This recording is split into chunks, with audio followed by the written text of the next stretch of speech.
آپ کو مجھے وہ حدیث یاد آئی جب صحابہ اکرام رضوان اللہ تعالیٰ علیہ مجمعین کی ایک جماعت کو اللہ کے نبی صلی اللہ تعالیٰ علیہ وسلم نے تبلیغ کے لیے بھیجا تھا. 70 صحابہ اکرام میں جب وہ تبلیغ کے لیے گئے تھے، کفار و مشرکین نے دھوکے سے ان سارے صحابہ کو شہید کر ڈالا تھا. سارے صحابہ کو شہید کر دیا تھا اور 3 بچ گئے تھے. 3 میں سے وہ صحابہ کو قید کر لیا تھا اور قیدی ایسا بنایا تھا کہ 24 گھنٹے ان کی نگرانی پر بیٹھے رہتے تھے، زنجیروں سے باندھ کر کے صحابہ کو. اس کے بعد ہوا یہ کہ اس میں ایک صحابی حضرت زید بن دسنہ رضی اللہ تعالیٰ عنہ، ان کو ان ظالموں نے نہایت ہی بے دردی کے ساتھ ان کے ہاتھ کی انگلیاں، ان کے پیر کی انگلیاں، ان کے ہونٹ، ان کے کان، ان کے ناک سب کاٹ کر کے شہید کیا تھا. ایک غلام مصطفیٰ کو نہایت ہی دردناک انداز میں شہید کیا اور اس کے بعد ان کی لاش کو لٹکا کر کے رکھا ایک کھمبے سے اور پہرا لگا دیا کہ ان کی لاش کو کوئی لے کر کے نہ جا سکے، کوئی لے کر کے نہ جا سکے. 2 صحابہ تھے وہاں پر، زید بن دسنہ رضی اللہ تعالیٰ عنہ اور ایک دوسرے صحابی حضرت خباب بن الارت یا خبیب بن عدی رضی اللہ تعالیٰ، 2 میں سے کوئی ایک صحابی ہیں. اللہ کے نبی صلی اللہ علیہ وسلم مدینہ طیبہ میں بیٹھے ہیں.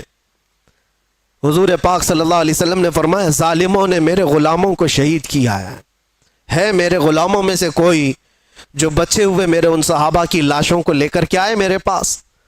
2 جری صحابہ تھے، حضرت طلحہ، حضرت زبیر رضی اللہ تعالیٰ عنہ. گھوڑا لے کر یہ 2 ہی لوگ نکلے تھے. تقریباً 500 کے قریب کفار جس کی پہرہ داری کر رہے ہیں، ان پہروں میں سے وہ صحابہ کی لاش کو لانے کے لیے صرف نبی کے 2 غلام نکلے تھے. انہوں نے کہا ہم لے کر کے آئیں گے. اور جب یہ 2 صحابہ نکل کر کے آئے تھے، رات میں بھی اور دن میں بھی پہرے داری میں بیٹھے ہوئے ہیں کفار و مشرکین 2 صحابہ کی لاشوں پر. اب سوچیے آپ، رات کے وقت یہ پہنچے تھے دونوں صحابہ، اور جیسے یہ قریب گئے تو دیکھا پورے تلوار سوتے ہوئے پہرا دے رہے ہیں.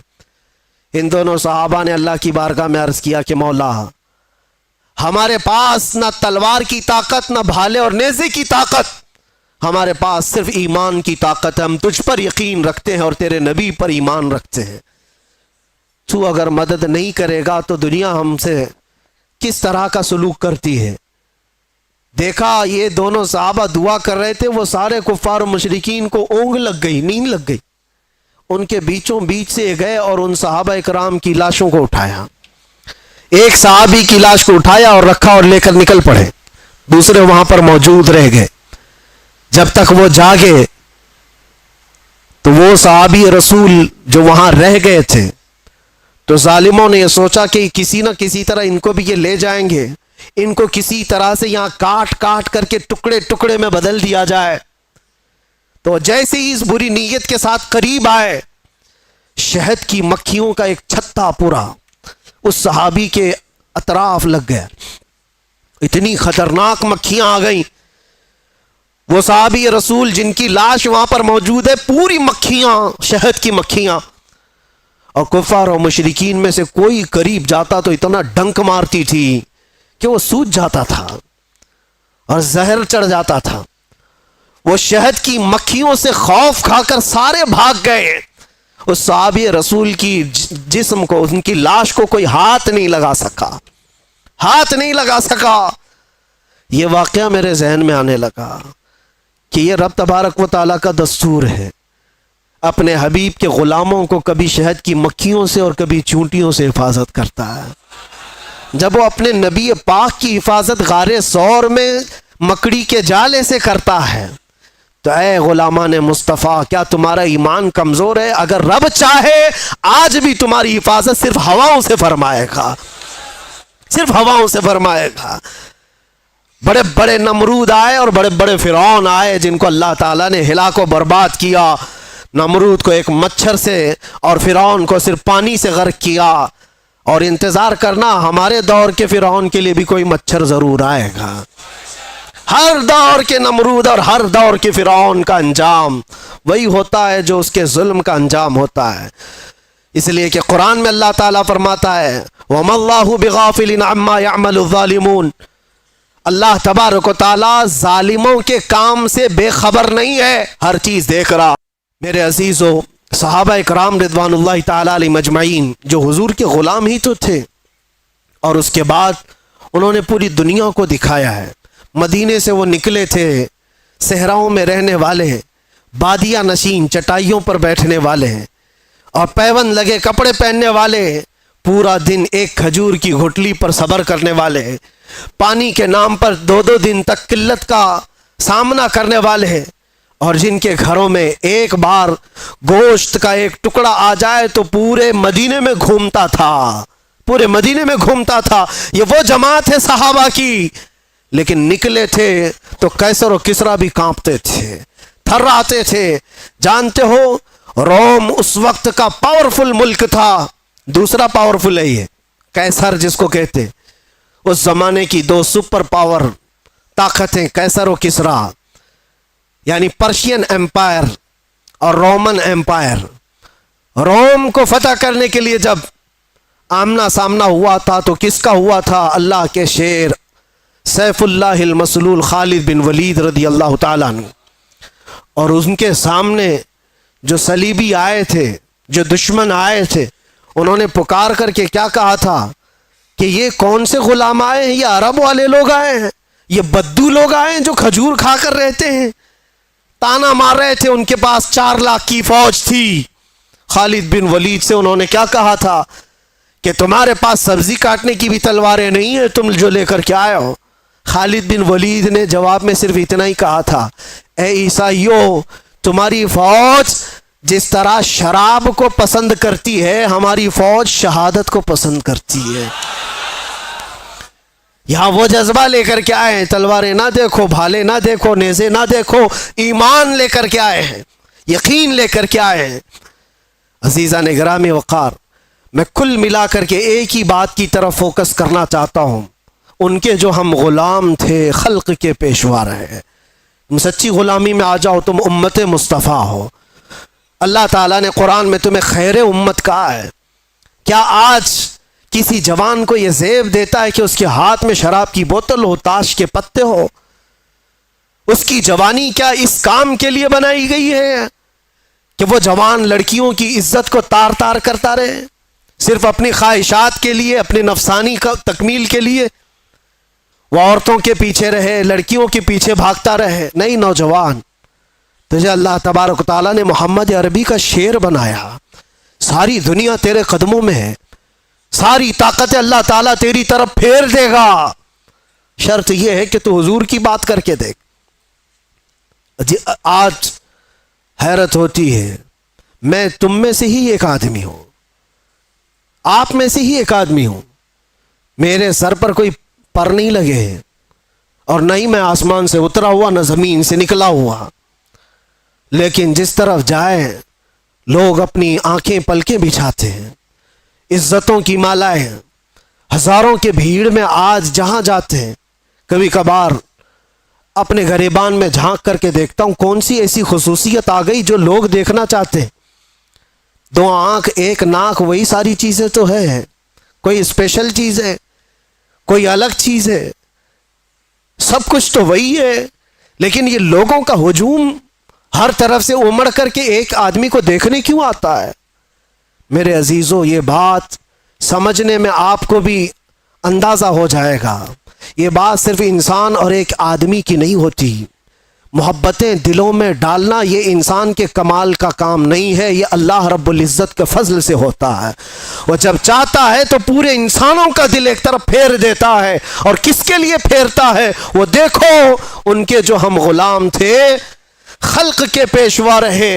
ہمیں آج یہ احساس ہے، آج لوگ جو پلکیں بچھاتے ہیں یا عزت کرتے ہیں تو وہ اس لیے نہیں کرتے کہ تمہارا لباس اچھا ہے، یا تم بڑے خاندان کے ہو، یا تم کسی سیاسی پارٹی کے نیتا ہو، 4 پیسے ہمارے لیے بھی کام کر جاؤ گے. نہیں، دور دراز بیٹھے ہوئے لوگ. میرے عزیزوں، میں آپ کو کیا بتاؤں، امریکہ میں رہنے والے کئی ایسے خاندان ہیں جن کو میں جانتا ہوں. ہم یہاں اندر موجود ہیں، وہ 3 مہینے سے اللہ کی بارگاہ میں نظر کے روزے رکھ رہے تھے، وہ عورتیں بھی، وہ بوڑھی خواتین بھی، وہ بچے بھی جن کو ہم نے کبھی دیکھا نہیں، کبھی ملاقات نہیں کیا، ساتھ سمندر پار بیٹھ کر کے ایک فقیر، ایک نبی پاک کے غلام کے لیے اگر کوئی دعائیں کرتا ہے اور اپنے دل میں محبت محسوس کرتا ہے تو یہ ڈالا کس نے اور کیوں ڈالا؟ یہ 2 پوائنٹ ہے۔ ڈالا ہے رب ذوالجلال نے، اور کیوں ڈالا؟ صرف اس لیے جب تک بکے نہ تھے تو کوئی پوچھتا نہ تھا، یا رسول اللہ تم نے خرید کر ہمیں انمول کر دیا۔ بات صرف اتنی ہے، ان کی بات کرو، ہر دل پہ ان کی بات کرو۔ حضور پاک صلی اللہ تعالی علیہ وسلم کی بات، آج میں ایک بات یہ بھی بتاؤں، عجیب بات ہے کہ میں آپ کو ایک تفریح قلب کے لیے بتا رہا ہوں، اکثر ایسا میرے ساتھ ہوتا رہتا ہے۔ میں ٹیکسی میں بیٹھا ہوا تھا، مکہ مکرمہ کی بات ہے، باہر کہیں جا رہے تھے، جو بیٹھا ہوا آدمی تھا، میں تو نارمل لباس میں، اکثر سادے لباس میں، تو انہوں نے پوچھا چلاتے چلاتے، کہا کہ بھائی صاحب آپ کی شکل مفتی سلمان اظہری سے ملتی جلتی ہے۔ میں نے کہا کون ہے وہ؟ انہوں نے کہا نہیں جانتے ہو آپ کہاں سے ہو؟ ہندوستان سے ہو؟ نہیں جانتے ہو آپ؟ میں نے کہا نہیں، بتاؤ تو کون ہے؟ پھر وہ بتانے لگا، ایسے ہیں ویسے ہیں، بڑے ہیں، عالم ہیں، وہ ہیں، تعریف۔ میں نے کہا بھائی وہ تو بھڑکاؤ مولانا تو نہیں آپ بول رہے ہو، ان کی بات کر رہے ہو؟ وہ غصے میں آ گیا، تل ملایا، کہا توبہ کرو نہیں تو ٹیکسی سے اتر جاؤ۔ میں نے کہا بات کیا ہے؟ کہا کہ کیوں ایک عالم کی تم توہین کرتے ہو، آپ کیوں ایسا بولتے ہو ان کو؟ میں نے کہا وہی نا جو جیل گئے تھے ابھی۔ انہوں نے کہا ہاں گئے تو تھے۔ تو کہا پھر اسی لیے میں ڈرتا ہوں ایسے مولانا لوگوں سے۔ میں نے کہا میں ڈرتا ہوں ایسے لوگوں سے۔ تو بیچارہ ٹیکسی سائیڈ میں لگا دیا اور کہا تم اتر جاؤ بھائی، میں ایسے آدمی کو نہیں بٹھاتا، میں نہیں بٹھاتا، آپ ادھر جاؤ، آپ توہین کرتے ہو علماء کی۔ میں نے کہا چلو معاف کرو، یہ ٹاپک چھوڑ دو، دوسری بات کرو۔ پھر وہ یوٹیوب کھول کر کے دکھانے لگا، یہ دیکھو، یہ سنو، حق بات کہا ہے، ظالموں نے پکڑا ہے، فلاں فلاں ساری چیزیں بیان، خاموشی سے سنتے رہے۔ میں یہ بات کیوں کہہ رہا ہوں آپ کو؟ کوئی لطیفہ نہیں ہے، مجھے ریئلائز ہوا، احساس ہوا۔ بعد میں اترنے سے پہلے اس نے کہا کہ بھائی ایک بات میں آپ کو بتاتا ہوں، یہ مولانا کی تقریر میں سنتا ہوں، میں ہوں اہل حدیث جماعت سے، لیکن یہ مولانا بریلوی مکتب فکر سے ہے، لیکن بات کرتا ہے محمد رسول اللہ کی، اور یہاں آ کر کے ہم کچھ نہیں دیکھتے، ہم تو اپنی جان بھی قربان کرتے ہیں۔ ہم اتر آئے، اس دن یہ احساس ہوا، اس نام پر اللہ نے اتنی طاقت رکھی ہے، ہر انسان نام محمد پر جمع ہوتا ہے، ہر مسلمان آ جاتا ہے۔ عزیزان گرامی وقار، وہ ایک نقطہ ایسا ہے ناموس رسالت کا، جہاں پر لوگوں کے جذبات ہیں، لوگوں کی عقیدتیں ہیں۔ مجھے آج اس ٹاپک پر بات نہیں کرنا ہے کہ کون کس مکتبہ فکر سے اور کیا تھا، لیکن ہم نے یہ محسوس کیا ہے دنیا کے چپے چپے اور کونے کونے سے اگر لوگوں کے دلوں میں ہمارے لیے کوئی جذبہ موجود ہے تو وہ ہماری زبان کا کمال نہیں، یہ نسبت مصطفیٰ کا کمال ہے، رسول کریم صلی اللہ تعالی علیہ وسلم کے قدموں کا کمال ہے۔ اسی لیے عمر ابن خطاب رضی اللہ تعالیٰ عنہ نے سچ کہا تھا۔ جانتے ہو جب بیت المقدس فتح ہو گیا تھا، حضرت عمر فاروق رضی اللہ تعالیٰ عنہ بیت المقدس جا رہے تھے، وہاں لوگ انہیں پہچانتے بھی نہیں تھے۔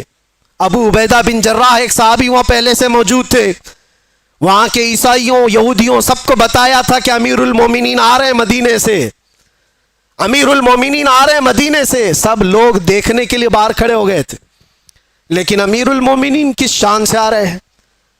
وہ اپنے ایک غلام کو لے کر اپنے گھوڑے کے ساتھ جا رہے ہیں۔ کیا کمال کی عدالت ہے عمر فاروق کی. اپنے غلام سے مدینے سے ہی طے کر کے چل رہے ہیں, 1 میل میں گھوڑے پر بیٹھوں گا تو چلے گا, اور 1 میل تو بیٹھے گا اور میں چلوں گا. پورا سفر آقا اور غلام ایسے چلتے رہے. کبھی حضرت عمر رسی پکڑ کر چلتے, کبھی وہ غلام رسی پکڑ کر چلتا تھا. اور اتفاق ایسا کہ بیت المقدس جب قریب آیا, لوگ وہاں استقبال کے لیے کھڑے ہیں, اور گھوڑے پر بیٹھنے کی باری غلام کی تھی. غلام نے کہا کہ حضور اب تو میں اتر کر چلتا ہوں, آپ بیٹھے. کہا نہیں, عدل تو عدل ہے, انصاف, تیری باری ہے تو بیٹھے گا, میں رسی پکڑ کر چلوں گا. رسی پکڑ کر چل رہے ہیں, اور لوگوں میں ایک نعرہ لگا کہ امیر المومنین آ گئے. سب دوڑ کر کے اس گھوڑے کی طرف جا رہے ہیں جو گھوڑے پر سوار آ رہا ہے. ابو عبیدہ بن جراح جو صحابی موجود تھے, پکار کر کہا اے لوگوں, سواری پر بیٹھا ہوا وہ نہیں ہے امیر المومنین, رسی پکڑ کر جو آ رہا ہے وہ ہے امیر المومنین. دنیا نے پہلی مرتبہ یہ منظر دیکھا ہوگا. کہاں ہے وہ لینڈ کروزر والے لیڈر لوگ, کہاں ہے وہ جو رسول پاک صلی اللہ تعالی علیہ وسلم کے ان جانشینوں کی مثال لا کر کے دکھا دے. اسی لیے ہمارے ہندوستان میں ہی آپ کو میں کیا بتاؤں, مثال کے طور پر موہن داس کرم چند گاندھی جی, گاندھی کے یہ الفاظ ہیں, کہا کہ میں نے تاریخ پڑھا ہے, اگر لوگوں کو سیاست کرنے کے لیے, حکومت کرنے کے لیے میں کوئی مثال دے سکتا ہوں تو وہ ابو بکر اور عمر کی دے سکتا ہوں. لوگوں نے اس چیز کو ایکسپٹ کیا ہے, احساس کیا ہے. انہوں نے جو دنیا کے سامنے منظر پیش کیے تھے وہ رسول اللہ کے غلاموں نے. سنو, حضرت عمر فاروق رضی اللہ تعالیٰ عنہ نے جو بات کہی تھی اس کو میں سمیٹ رہا ہوں. لوگ جب آپ کو پکار کر امیر المومنین کہتے ہوئے قریب آئے تو آپ رو پڑے. یہ وہ وقت تھا حضرت عمر کا جب پورا عرب جو آج ہے, سعودی عرب جس کو کہتے ہیں, یہ عرب تھا, صرف عرب تھا, سعودی بعد میں بنا ہے. حجاز اور نجد دو علاقے تھے اور دونوں ملا کر کے عرب تھا. پھر یمن, پھر عراق, پھر ملک شام, اور پھر فلسطین, پھر مصر. 6 بڑی کنٹریاں جس کا کل رقبہ, کل ایریا اگر ملائیں گے تو تقریباً 17 لاکھ اسکوائر کلومیٹر, اور بعض میں ہے کہ 36 لاکھ اسکوائر کلومیٹر. حضرت عمر فاروق رضی اللہ تعالیٰ عنہ کا دور خلافت اتنا پھیلا ہوا تھا, اتنا پھیلا ہوا تھا, اتنی دور تک اسلام کا پرچم لہرا رہا تھا. اس وقت جب حضرت عمر فاروق بیت المقدس کے قریب آئے اور لوگوں نے آپ کو سراہنا شروع کیا امیر المومنین کہہ کر, آپ رو پڑے. اور اس کے بعد ایک تاریخی جملہ انہوں نے کہا تھا جو ہم سب کا بھی ہونا چاہیے, ہم سب کے لیے. آج میرا ٹاپک یہی ہے. حضرت عمر کھڑے ہو کر کے کہتے لوگوں سے, اے لوگوں سنو, آج تم میرے نام کے نعرے لگا رہے ہو, میں اپنی حیثیت بتاتا ہوں, میری حقیقت بتاتا ہوں. میرا نام عمر ہے, میرے باپ کا نام خطاب ہے, میں خطاب کا بیٹا عمر ہوں. بچپن میں مجھ سے 2 بکریاں نہیں سنبھالی جاتی تھی. میرے باپ مجھے بکریاں چرانے کے لیے بھیجتے تھے تو بکریاں ادھر سے ادھر ہو جاتی, اور جب بکریاں مجھ سے نہیں سنبھلتی تو روز میں اپنے باپ کے گھونسے کھاتا تھا. روز مجھے مار پڑتی تھی میرے باپ سے, بکریاں مجھ سے نہیں سنبھلتی تھی. اور آج تم دیکھ رہے ہو 36 لاکھ اسکوائر کلومیٹر کا پورا رقبہ عمر تنہا اس کی نگرانی کرتا ہے. اور ایسی نگرانی مدینے میں بیٹھے ہوئے عمر فاروق ہیں. ملک شام کا ایک واقعہ میں آپ کو بتا رہا ہوں. ملک شام مدینے سے ہزاروں کلومیٹر دور, ملک شام میں بیٹھی ہوئی ایک خاتون رات کو اپنی بیٹی سے کہتی ہے, دودھ میں پانی ملا کر کے بیچو تو تھوڑا زیادہ ہو جائے گا. بیٹی کہتی اماں عمر ابن خطاب کا دور ہے. کہاں ہے؟ مدینے میں بیٹھے ہوئے, اور لوگوں کے اندر عدل اور انصاف کرنے کی چاہ ہزاروں میل دور پر بھی ہے. تو حضرت عمر اس دن اعلان کرتے ہیں, آج جو بچپن میں 2 بکریوں کو نہیں سنبھال سکتا تھا,